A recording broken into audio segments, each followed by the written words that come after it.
ég minniði á að móði mín var myrt. Það var óhugulegt, svakalegt áfall. En ég tók þá ákvörðun að fyrirgefa þessum unga manni morðingjamóður minnar. Því að í nótskurð er þetta alltaf það sama. Þú átt að fyrirgefa, annars verður ekki fyrirgefið og þú fyrirgefur sjálfstíns vegna. Þannig hreinsar huga þinn að vera bundin einhverju haturstaug og einhvern mann út í bæ. Það vil ég ekki. Ég vil vera hreinn. Og það gildir í öllum greinum, smá og stórum. En var það ekki svakalega lífsreynsla að mitt fyrsta lagi að móður þín er myrt og svo þessi fundur sem þú átti með manni eftir og þið fallist í faðmaður, ekki? Var ekki rétt með það? Jú. Og bara fyrirgefa, þetta er ekki smá.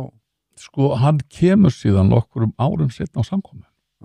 Sest bara inn í miðjan sal og ég sé hver hann er og ég bara ávarpa hann púltunum og ég segi hver það er. Og hann segi já. Og ég bara kynna hann fyrir söfnunum og við byggjum fyrir honum. En auðvitað er það átakanlegt, alveg svakalega. En það er þetta að halda hjarta sínu við hreinu. Veri ekki með þessa kendir. Og það er þetta hatursög. Ég veit þann mann, sko, hann er svona erfitt lífslaup en hann er á góðum stað í dag. Ég veit það sjálfur. Það er gott að það er drópaslega góður drengur, sko, sem hefur farið svona rosalega af brautinni hérna þessum tíma. Já. Ég meina, sko, Páll Póstur segir í mér, í holdi mínu býr ekkert gott. Það góða sem ég vil gjöra, gjör ég ekki. Það illa sem ég ekki vil gjöra, það gjör ég. Hver getur frelsað mig undan þessum dauðans líkama? Þetta er Pósturinn Páll. Og Biblían segir mjög skillega, allir hrösum er margvíslega. Við sjáum menn með þóttarsvip, labbum með heilaga reytingar og helja sig á öðrum aðri. Það er ekki þannig. Við höfum öll hrasað. Við þurfum öll að koma á krossi Krists.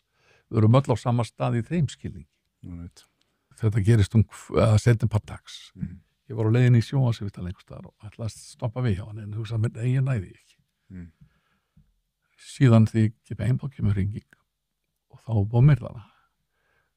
Í framhald af því var náttúrulega fór allt í gang. En það sem var kannski þyngst var að fjölmiðlar töldu sig að hafa upplýsingar að hún hafi verið mild vegna þess að einhver ætlaði að ná sér niður á mér. Ég bæri ábyrgð á þessu. Svo ég bað fjölmiðlum að sýna mig vægð í viku og ég myndi halda bara blaðamannafund.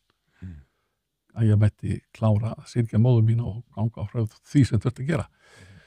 Og ég vekk frið til þess og hélt blaðamannafundin og þá var búið að finna morðingjana. Og þetta var bara random. Þetta hafði ekkert með mig að gera. Þannig að hann átti móður sem bjó í sama húsi, þetta var mjög vönduð húseign, þar sem var gæsla allan daginn. Hún var búin að vera þarna hvað í 1 eða 2 ár.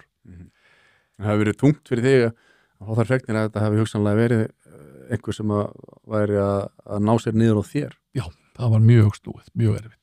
Það voru dimmar hugsanir. Og þú gast ekkit vita að svo var ekki fyrir en að lögreglan náði þessu manni og það kom í ljós að... Sko við vorum svo lánsöm í þessu ólóni mikla að Gerjón Þórisson, hann stjórnaði vaktinni þetta kvöld hjá lögreglunni ekki. Og hann kemur bara til okkar, hann kemur heim til mín og hann er með okkur bara allan nóttina.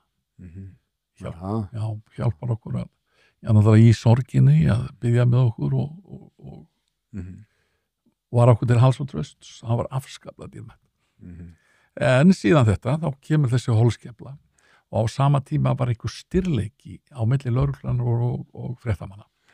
Þeir voru einhverju fílu í garð hvers annars út af einhverju sem hafði gerst. En allavega þá kemur í ljós eftir að hann er handtekinn, að hann er þarna bara random, það er ekkert sem vakið fyrir honum, hann vissi ekkert hvaða mann þetta maður. Hann bankar á hæðri fyrir ofan, sömu íbúð, það er kona, hún er með gesti. Og hann fyrir niður eina hæð og bankar og það er kona, engi gestir. Og þá var lífin. Já.